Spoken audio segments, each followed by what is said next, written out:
Greetings, fellow action figure connoisseurs, and welcome to another episode of Digital Caveman Presents Star Wars Wednesday.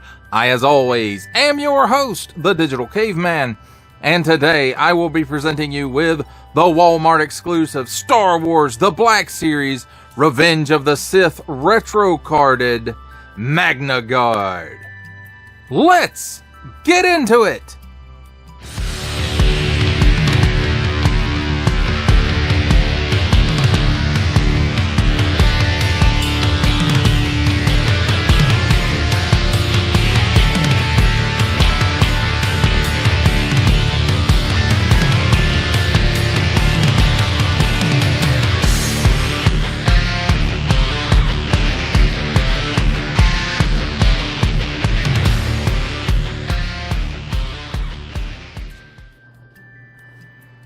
Let's start things off with a look at the packaging, and what wonderful retro super packaging this is.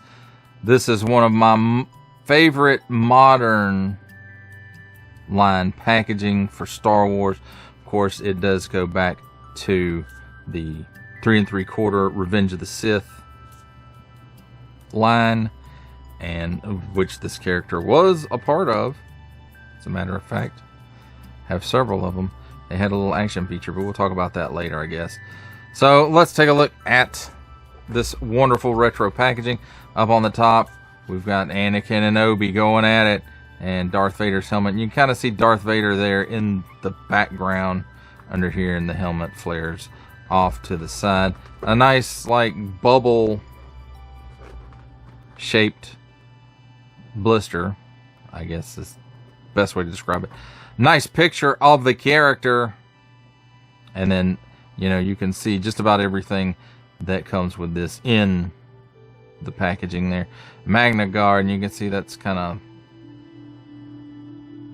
you know, curved in a little bit. Not on purpose, though. Star Wars Revenge of the Sith. There's the assortment number if you need that kind of thing. 4 and up. Warning! Don't stick things in your pie hole that do not belong there. Here we have small print, fine print, legalese print, made in China print, symbols I'm not going to learn, and a barcode. On the back, if I could hold on to it, we got Star Wars Revenge of the Sith Magnaguard, and again, that nice artwork. Well, it ain't artwork, it's a picture, I guess. From the front of the packaging is right there. And then here's more than likely a digital render.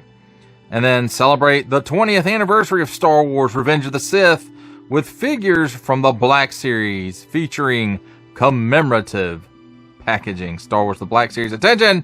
Especially don't stick things in your French pie hole. Warning, attention, Octoon. Don't stick things in any other language pie hole that do not belong there. Don't give it to babies. Includes figure and 2 accessories. And there it is again in all kinds of languages that I don't read or speak. Disney and whatever that number is. And small fine legalese made in China print. A stamped in number. Hasbro print. And that, my friends, is a look at the packaging. Let's take a look at the figure and his accessories. And here we have handy dandy tweezers. Help us take a look at these 2 lightning bits, which are not new pieces. We have seen these before with the previous Magnaguard. Some Gaming Greats figures. Basically anybody who comes with any kind of electro staff type weapon, and molded in kind of a very light blue, I guess. I'm colorblind, I'll make fun of handicapped people. So it looks to me like a very light blue, translucent plastic. And there are 2 of those. They are not the same. They are slightly different. And I still have to say they don't really work on anything worth a crap. But that's just me. So next up we have his regular looking spear type weapon, which I think is also an electro staff, but so it's got some nice molded details on it. It's molded in this like silvery gray plastic. And then we have his other one as it's was featured in episode 3, I do believe. These pieces I thought were removable, but apparently not. So you got a clear piece of plastic, and then you can see the internal workings there. And then again, it's molded in this silvery gray kind of plastic, and you're supposed to be able to fit these on here. And again, they don't really work that well, in my opinion. Your mileage may vary, but you know, they go on something like that, and as you can see, that's why I say they don't work very well. But I guess if you only show it from one side, it works okay. So let's take a look at the figure itself. And again, this is the same mold as the previous Magnaguard, which was the Clone Wars movie Magnaguard, and I think they may have used that model in the series as well. But this is supposed to be the one as it appeared in episode 3, and you can see the colors on him are different, and he's kind of, you know, he's pitted up. It's got some nice paint going on there, at least in my opinion. It's got some nice paint for the eyes. This is like an overlay piece, and I'm assuming you could probably pull it off if you wanted to. And then, you know, we've got some nice molded details throughout this figure, and again, you know, some paint apps, just, you know, pitting and scarring and where the paint's chipped off, and just throughout this figure. And it's a very cool looking figure. I like this design ever since I saw it in episode 3, but the figures of it, just like battle droids, you know, it's a little bit thin, they're hard to stand up, that kind of stuff. So just things that we've dealt with this type of figure all along, even in the 3 3/4 line, which is what this one's supposed to kind of be a throwback to, the 3 3/4 episode 3 figure. Then he's got, you know, okay soft goods. I mean, they're not the greatest, they're not wired. The material is okay. It's not fraying at the ends like some pieces we've seen. It's stained. It's got holes burned into it. It's got these designs on it, and it can be a little funky to mess with, so just be aware of that. It gets cattywampus. In fact, mine got cattywampus coming out of the packaging, and then I had to spend a few minutes, you know, just readjusting it and fixing it to get it to this point. So there is that. So a lot of those paint details, like the scuffing and stuff, don't really go around to the back. You can see this leg right here is a different color than this one, so it's probably been replaced, I would, you know, in universe, not the figure.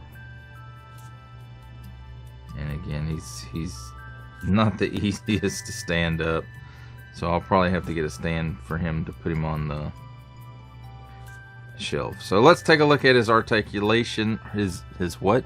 His articulation real quick. So he looks up that high. He looks down, not really any at all. He doesn't really have any chicken neck. He doesn't really have any waggle. That whole piece there is moving. So I'm guessing that's what it's supposed to do. So he does probably do the full exorcist. The soft goods are hindering that a little bit, so you have to hold them down. So he can do the full exorcist. At the shoulder, 360 degrees of rotation. This piece right here moves in and out. There's little pegs there, and then it's like a ball joint, almost like an import figure in here. So he can raise his arm up about that high before this starts hindering things up. And did I say he's got 360 there? If I didn't, I just did. Single hinge and swivel at the elbow. Swivels around 360 degrees and gives you,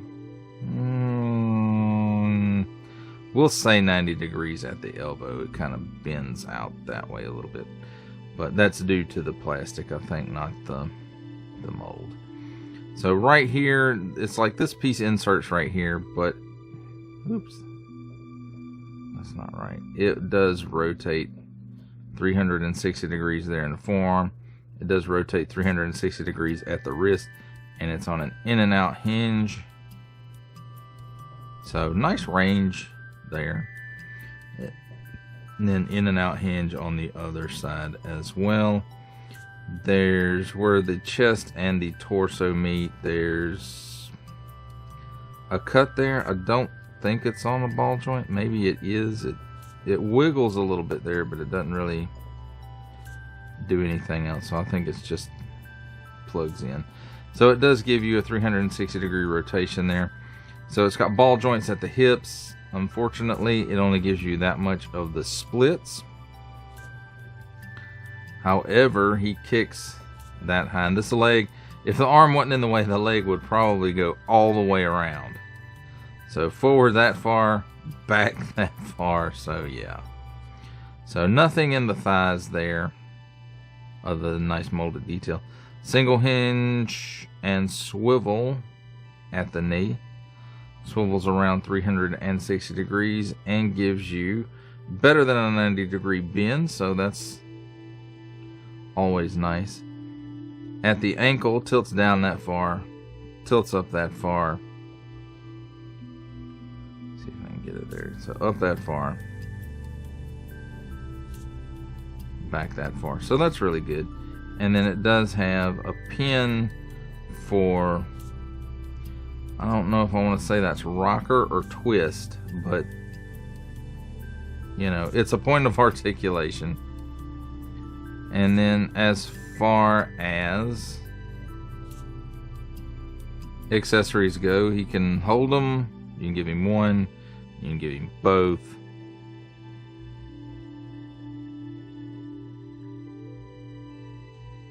And it's not always the easiest to get these things in this guy's hand. I remember I had a little bit of difficulty with it on the previous release of this figure, or this mold. So he can hold it like that. You can put it in both hands. You can give him two. So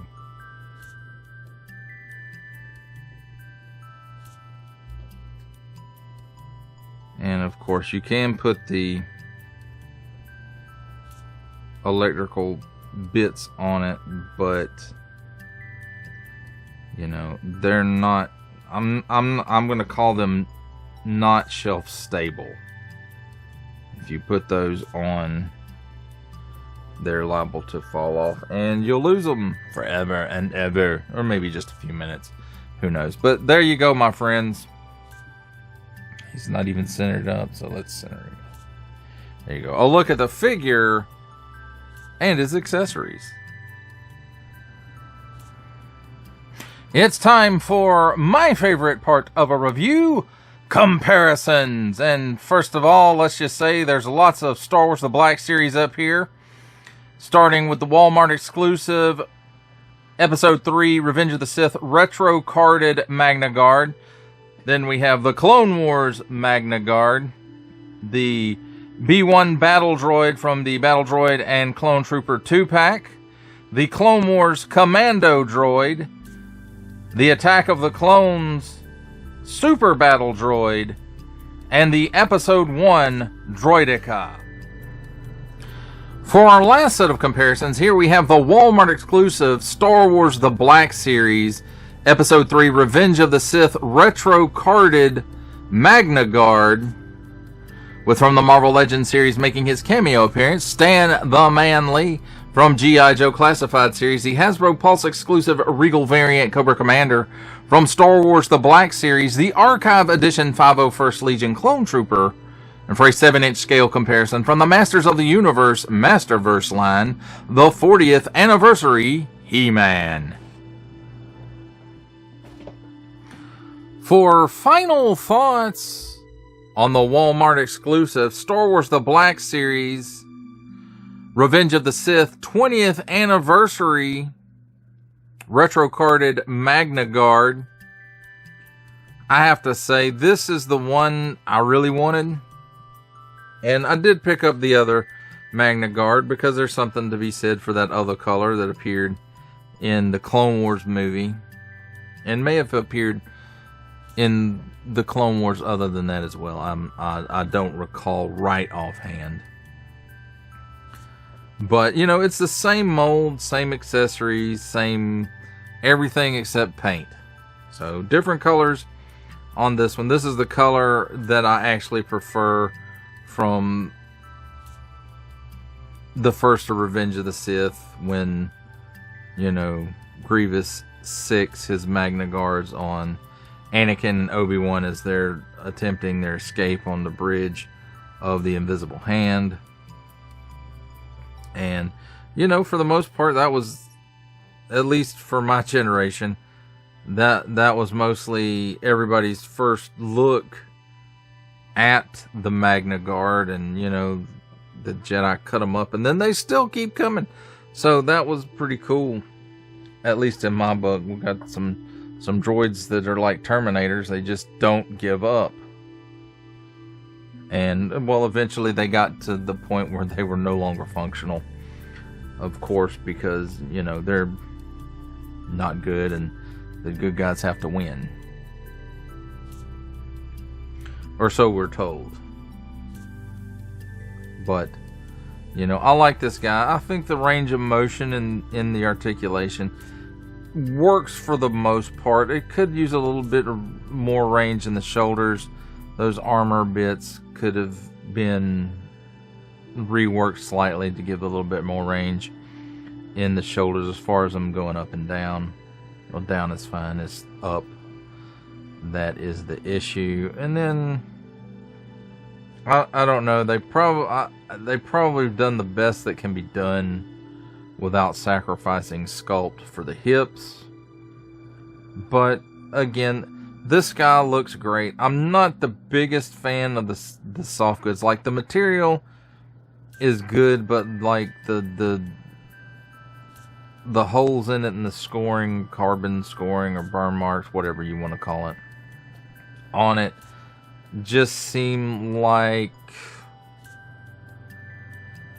I don't know, out of place. I guess these guys are supposed to be like General Grievous's personal guards, so you would think they'd be in their tip-top shape. But then again, you know, if you go by the Clone Wars Micro series, these guys were down on Coruscant during the Battle of Coruscant when Grievous was kidnapping the Chancellor. So maybe that's why it's like that. And I don't recall from the movie whether or not the cloaks look like that or not. But, you know, I just, to me, it kind of detracts from it. It doesn't really add anything to it. I would have preferred a cleaner look for the cloak. But that's just me. Your mileage, of course, may vary. But overall, I would have to say, for the most part, I like this figure. I really wish they would come up with a new lightning accessory for electro staffs that actually fit better than reusing the stuff that was made for smaller poles, I guess you could say, in the Gaming Greats line, subline, because they really just don't work with this at all. I mean, the other spear, yeah, maybe they work, or the other staff, they might work okay with that. This one, which is the one I prefer, they just don't fit, and that's what it is. So overall, I like the deco. I like the sculpt. Would have liked a cleaner soft goods. Other than that, It's good. Fantastic on the packaging. And, you know, out of what I consider to be the modern line packaging, the Revenge of the Sith packaging is probably some of the best out of the 3 3/4 line that doesn't harken back to previous releases like the vintage. And not that I don't like the vintage card, I do like the vintage card, but you know, it's based on something previous. And to me, Revenge of the Sith packaging was an original packaging, and it was one of my favorite from the prequel movies. Well, that does it for the review. I hope you enjoyed it. I enjoyed making it. Only support from viewers like you make this programming possible. Each view does count, and I do appreciate each and every single view I receive. Thank you, and thank you so very, very much for supporting this channel through viewing. If you are interested in supporting my channel further, I'm now offering memberships at various tiers. Click the join button on my YouTube page, or check this video's description for the link and see if any membership offers are right for you, but only if you are in a position to do so. Comment below, like, share, subscribe if you would like to see more content or just help the channel grow, or both. That's even better. And don't forget to ding that bell so that in the future you will be notified as my new content becomes available. That's a wrap, folks. I'll see you next time.